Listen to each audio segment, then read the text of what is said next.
स्वागत है आपका अंडर वाटर में। तो इस मूवी की शुरुआत में हम देखते हैं कि 10,000 मीटर समुद्र के नीचे वर्क स्टेशन के कुछ डाइवर्स को एक अजीब सा क्रिएचर मिलता है। अब उत्सुक होकर एक महिला इसको डंडे से उठाती है। वो क्रिएचर दिखने में एक एलियन की तरह लग रहा होता है जिसके नुकीले हाथ होते हैं। अब जैसे डाइवर्स का ग्रुप ये सोचता है कि इसको क्या नाम दे, वैसे ही वहाँ पर लाइट चली जाती है। फिर वो लोग अपने फोन की फ्लैश लाइट जला लेते हैं और तभी अचानक से केबिन हिलने लग जाता है। अब एक बड़ा टेंटिकल्स केबिन को जोर जोर से मार रहा होता है और फिर पता चलता है कि उस गहरे समुद्र में एक बीस्ट ने उन पर जानलेवा हमला कर दिया है। अब किसी को पता नहीं होता कि वो बच भी पाएंगे या नहीं। ये सभी लोग रिसर्चर होते हैं जो स्काई ग्रुप स्टेशन के एम्प्लॉय हैं और जो मारियाना ट्रेंच में तेल निकालने का काम करते हैं। अब इससे आधे घंटे पहले की बात बताते हैं। नोरा उठती है और ब्रश करने जाती है। तभी नोरा थोड़ा लड़खड़ा जाती है और देखती है कि बेस भी हिलने लग रहा है।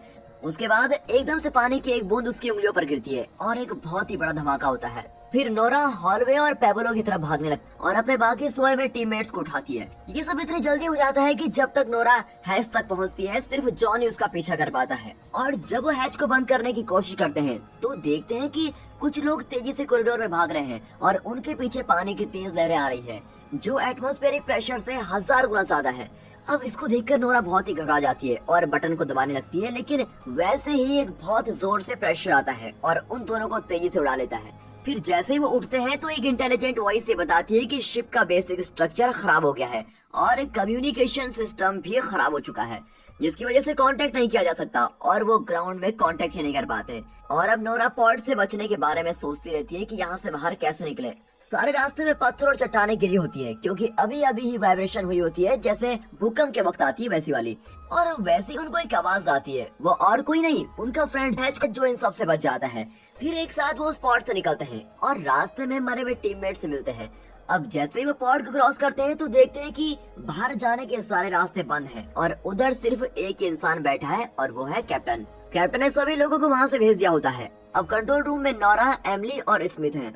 नोरा बेस में चेक करती है कि प्रॉब्लम क्या है और फिर पता चलता है कि प्रॉब्लम तो यह है कि सेंटर में कोर कूलिंग टावर धीरे धीरे गर्म हो रहा है और अगर एक बार टेम्परेचर अपने चरम पर पहुंच गया तो वो फट जाएगा और उससे बहुत बड़ा धमाका होगा। अब इधर से बचने का सिर्फ एक ही तरीका है और वो है स्पेशल डाइविंग सूट पहनना और समुद्र के 12,000 मीटर नीचे उतरकर 1 किलोमीटर दूर बेस पर चले जाना। लेकिन प्रॉब्लम ये होती है कि इनके पास ऑक्सीजन इतना ज्यादा भी नहीं है और डाइविंग सूट समुद्र के बहाव का सामना कर सकते हैं या नहीं इसकी भी कोई गारंटी नहीं दे सकता। और फिर सभी डाइविंग सूट पहनकर तैयार हो जाते हैं और लिफ्ट में घबराहट से पैर रखते हैं कि कहीं कुछ हो ना जाए। लेकिन जैसे वो पानी में जाते हैं उन्हें ग्लास टूटने की आवाज आती है और जॉन का मास्क पानी के प्रेशर को संभाल नहीं पाता और उसके हेलमेट के ग्लास टूट जाता है। अब इसके बाद जो होता है वो बहुत ही दिल दहलाने वाला सीन है। पूरा समुद्र पानी और खून से भर जाता है और सबकी आंखों के सामने बिल्कुल अंधेरा छा जाता है। अब क्योंकि जान का खतरा उनकी आंखों के सामने मंडरा रहा है तो 5 लोग आराम करने के लिए लिफ्ट के प्लेटफॉर्म पर उतरते हैं और वैसे ही स्मिथ को एक खतरे का सिग्नल मिलता है। अब स्मिथ अपने हथियार लेकर उस अजीब से सीन को देखने के लिए जाता है और देखता है कि समुद्र की गहराई में एक मॉन्स्टर है। वो मॉन्स्टर वर्कर्स को बुरी तरह कुतर रहा होता है और अब ये लोग उस मॉन्स्टर के बारे में जानने के लिए काफी उत्सुक होते हैं। लेकिन तभी एकदम से फिर से लाइट चली जाती है। फिर कैप्टन फ्लैश लाइट ऑन करने के लिए भागता है और वैसे ही कैबिन के आसपास जोर से आवाजें आने लगती है। फिर कैप्टन अपने टॉर्च को रोशनदान के ऊपर चमकाता है और मॉन्स्टर लोगों का सर घुमा रहा होता है। और अब सबसे बुरा यह होता है कि इसी वक्त नीचे का कूलिंग टावर फट जाता है और इस शक्तिशाली धमाके का असर यह होता है कि सारे समुद्र के नीचे गिर जाते हैं। अब सभी अपने मास्क लेकर कैबिन से भागने की कोशिश करते हैं लेकिन इतनी ज्यादा धूल में किसी को रास्ते का पता ही नहीं चलता और बिल्डिंग का सारा मलबा धीरे धीरे गिरता रहता है और यहाँ पर जरा सी चूक दुनिया का अंत कर सकती है। अब आगे हम देखते हैं कि स्मिथ एमिली को गिरते हुए मलबे से बचाता है लेकिन उसके शोल्डर के ऊपर काफी मलबा गिर जाता है लेकिन स्मिथ को ज्यादा चोट नहीं आती और बाकी लोग स्मिथ को फिर स्टैगिंग एरिया में लेके जाते हैं और देखते हैं कि स्मिथ का ऑक्सीजन फिल्टर डैमेज हो चुका है और वो बिल्कुल मौत में समा गया है। फिर पॉल एमिली को बताता है कि उसने अभी अभी मास्टर को देखा और अब कैप्टन उन दोनों के बीच में आ जाता है और सबको शांत होने के लिए कहता है और सबको केबल कार से अगले स्ट्रैकिंग एरिया के पास लेके जाता है। लेकिन वहाँ पर भी उनको मुश्किलों का सामना करना पड़ता है। अब आगे रास्ता टूटा हुआ होता है और काफी जगहों पर पानी भी भरा होता है। अब इसीलिए सबको अपने पैरों पर चलना पड़ता है और सबसे तेज नोरा आगे बढ़ती है। पानी इतना गहरा नहीं होता और फिर एक एक करके वहाँ से सभी निकल जाते हैं और जैसे ही आखिर में पॉल की बारी आती है तो वो मॉन्स्टर फिर से आ जाता है और वो पॉल पर हमला भी कर देता है। फिर बाकी सब पॉल को पानी से खींचने की कोशिश करते हैं, लेकिन अगले ही पल मॉन्स्टर अपनी पूरी ताकत लगा देता है और पॉल को पानी में खींच लेता है। फिर स्मिथ पानी में पूरी तरह से घुल जाता है, लेकिन पॉल उस मॉन्स्टर से बच जाता है और ये सब अचानक देखकर वो चारों काफी डर जाते हैं। फिर एमिली इस बात का अफसोस करती है कि उन्हें इस जगह पर नहीं आना चाहिए था। अब स्मिथ भी इससे काफी निराश होता है और इस डाइविंग सूट के डैमेज होने के कारण उसको यहाँ रहना ही पड़ेगा और अपनी टीम को वापस नहीं ले जा सकता। लेकिन कैप्टन इन सब बातों से सहमत नहीं होता और वो पॉल के ऑक्सीजन फिल्टर ठीक करने में मदद करता है। फिर बाकी चारों लोग आगे की तरफ भाग जाते हैं और समुद्र बिल्कुल काला होता जाता है, लेकिन उन चारों को बहुत ही डर लग रहा होता है। अब नोरा को सिर्फ उनकी धड़कनें सुनाई देती है। फिर वो चारों बेस में हुई तबाही को देखते हैं और सोचते हैं कि हाँ, इंसान यही सब कुछ डिजर्व करता है। फिर वो बच निकलने की वहाँ से बहुत ही कोशिश करते हैं और समुद्र की निचली लाइन को पार कर देते हैं, लेकिन वो जियोथर्मल लाइन को तोड़ देते हैं। फिर नोरा की आंखों के सामने से वो मॉन्स्टर निकलता है और अब सभी उसको बहुत ही क्लियरली देख सकते हैं कि ये ऐसा दिखता है। अब सब एक साथ ग्रुप में खड़े हो जाते हैं और अब वो सर्चिंग लाइट बंद कर देते हैं और इंफ्रारेड को ऑन करते हैं, सिर्फ इस उम्मीद से कि वो बच सके। लेकिन मॉन्स्टर एक घूमता फिरता भूत है जो अपना शिकार ढूंढ रहा है। अब एमिली पीछे मुड़ती है और देखती है कि स्मिथ कहीं है ही नहीं और ये बात सामने आती है कि स्मिथ और मॉन्स्टर ने हमला कर दिया है और उसको केव में लेके गया है।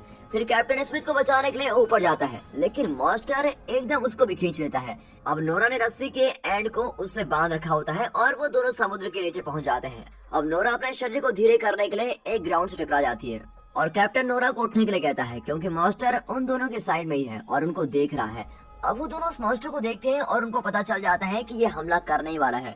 मॉन्स्टर नोरा के मास्क पर हमला कर देता है और वैसे ही कैप्टन नोरा को बचाने के लिए आता है और उस मॉन्स्टर को अपनी तरफ खींचने की कोशिश करता है।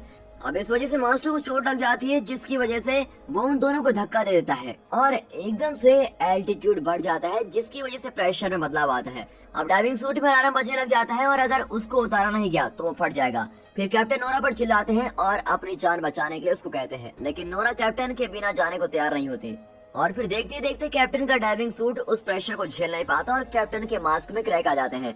अब कैप्टन नोरा की तरफ देखता है और अपनी छाती पर लगे बटन को दबा देता है, जिसकी वजह से कैप्टन और नोरा के बीच की रस्सी टूट जाती है। जैसे ही नोरा उस धमाके के बाद उड़ती है तो वो समुद्र के बिल्कुल नीचे होती है और सारे समुद्र में सिर्फ एक नोरा ही बची है जो एमिली का नाम चिल्ला रही है। नोरा जैसे ही पीछे मुड़ती है तो एक टेंटिकल देखती है, वो और कुछ नहीं ऑक्टोपस होता है, लेकिन नोरा बहुत ही डरी हुई है और नीचे गिर जाती है। और उसी वक्त नोरा गलती से फाइबर ऑप्टिक केबल को छू लेती है और केबल की मदद से नोरा एक टूटे हुए बेस में जाती है।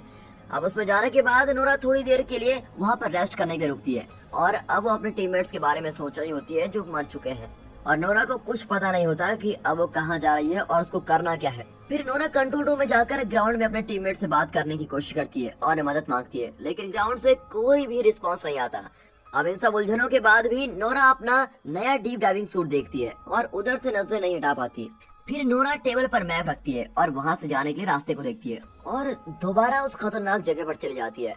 अब पूरे रास्ते में नोरा खुद को हौसला देने के लिए खुद से बातें करती रहती है कि या यू कैन डू इट। और आखिरकार नोरा को अपने हेडसेट में एमिली की आवाज आती है और वैसे वहाँ पर जमीन पर घसीटने के निशान देखती है। फिर नोरा उन निशानों का पीछा करती है और एमिली तक पहुँच जाती है और वो दोनों एक दूसरे को गले लगा लेते हैं। जिंदगी और मौत के बीच उनका ये मिलन दोनों को काफी प्रोत्साहन देता है। और तब नोरा को याद आता है कि जब मास्टर ने उससे और कैप्टन को खींच लिया था तो एमिली स्मिथ को डेस्टिनेशन की तरफ लेके जा रही थी। अब नोरा एमिली से बात करती रहती है और बहुत ही खुश होती है। नोरा एमिली से कहती है कि मुझे नहीं पता कि और कितना चलना पड़ेगा डेस्टिनेशन तक पहुंचने के लिए, लेकिन जैसे ही वो दोनों समुद्र की तरफ चलने लगते हैं तो रास्ते में बहुत से मॉन्स्टर मिलते हैं और वो हवा में इस तरह मंडराते रहते हैं जैसे हिबरनेशन होती है। नोरा और उन दोनों के पास कोई चारा नहीं बचता, बस मॉन्स्टर्स के बीच में से ही जाना पड़ता है और तभी वो अपने पास्ट को याद कर रहे होते हैं, लेकिन डीप डाइविंग सूट का ऑक्सीजन अलार्म बच जाता है और एक टेंटिकल नोरा के मास्क पर आ जाता है। अब आगे बढ़ने से नहीं डरती, लेकिन एमिली से स्मिथ को ले जाने के लिए कहती है। फिर आखिरकार टेंटिकल नोरा को छोड़ देता है, लेकिन ये सच नहीं होता। वैसे ही अगले पल टेंटिकल दोबारा नोरा को खींच लेता है और अपने मुंह में डालने की कोशिश करता है। अब नोरा इसको देखकर बहुत ही घबरा जाती है और अपनी फ्लेयर गन निकाल लेती है और शूट करना शुरू करती है। अब नोरा वहाँ से किसी तरह बच निकलती है और छुपकर देखती है कि वो मास्टर वहाँ से चला गया है।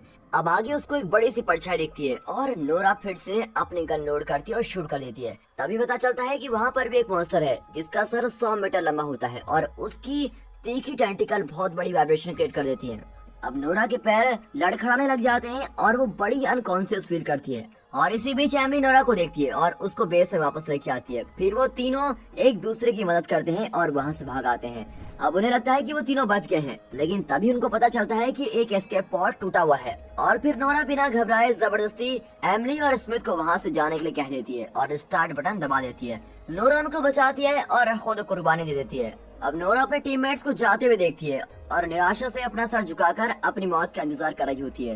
नोरा को फिर भी चैन नहीं मिलता और अगले पल वो देखती है कि वो मॉन्स्टर काफी सारे मॉन्स्टर को छोड़ रहा है और वो भी उसी तरफ जा रहे हैं जिस तरफ उसके टीममेट्स जा रहे हैं, और अगर उसने मॉन्स्टर्स को रोकने की कोशिश नहीं की तो उसके टीममेट्स पक्का मर जाएंगे। फिर नोरा कंप्यूटर रूम में जाती है और सेल्फ डिस्ट्रक्शन प्रोग्राम बटन दबा देती है, जिससे एक बहुत ही बड़ा धमाका होता है। अब नोरा और बाकी सारे मॉन्स्टर्स इस धमाके में मर जाते हैं और अब आखिर में एमिली और स्मिथ बच जाते हैं और अब स्काई ग्रुप दुनिया से सारा सच छुपाना चाहता है कि आखिरकार वहाँ नीचे हुआ क्या था। और दोस्तों इसी के साथ ये मूवी यहाँ पर खत्म